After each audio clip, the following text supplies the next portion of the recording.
أعوذ بالله من الشيطان الرجيم. بسم الله الرحمن الرحيم. ياسين والقرآن الحكيم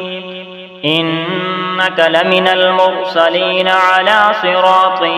مستقيم تنزيل العزيز الرحيم لتنذر قوما ما أنذر آباؤهم فهم غافلون لقد حق القول على أكثرهم فهم لا يؤمنون إنا جعلنا في أعناقهم أغلالا فهي إلى الأذقان فهم مقمحون وجعلنا من بين أيديهم سدا ومن خلفهم سدا فأغشيناهم فهم لا يبصرون وسواء عليهم أنذرتهم أم لم تنذرهم لا يؤمنون إنما تنذر من اتبع الذكر وخشي الرحمن بالغيب فبشره بمغفرة وأجر كريم إنا نحن نحيي الموتى ونكتب ما قدموا وآثارهم وكل شيء أحصيناه في إمام مبين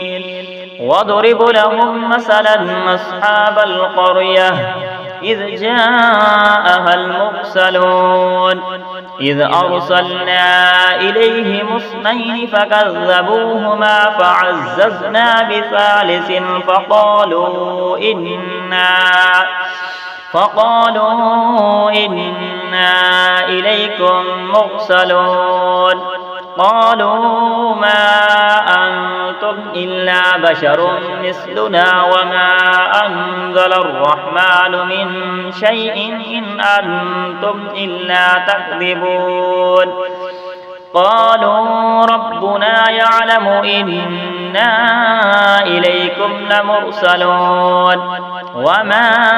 علينا إلا البلاغ المبين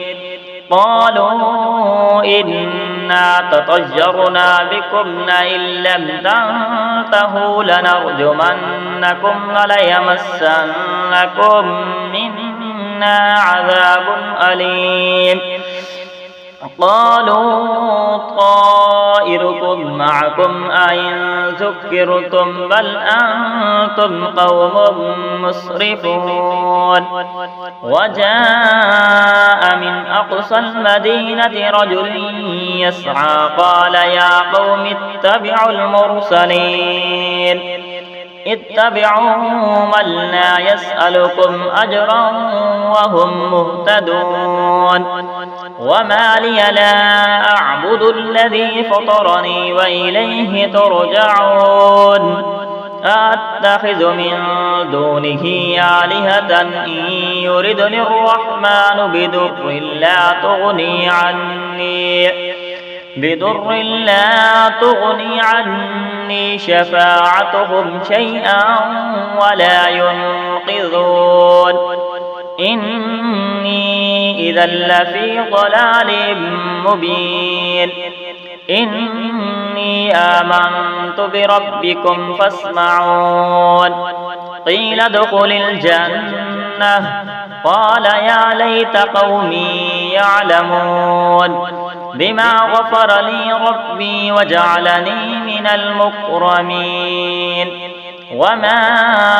أنزلنا على قومه من بعده من جند من السماء وما كنا منزلين إن كانت إلا صيحة واحدة فإذا هم خامدون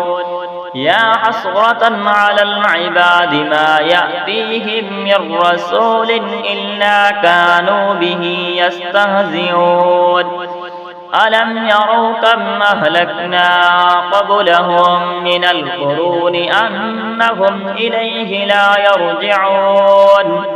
وإن كل لما جميع لدينا محضرون صدق الله العظيم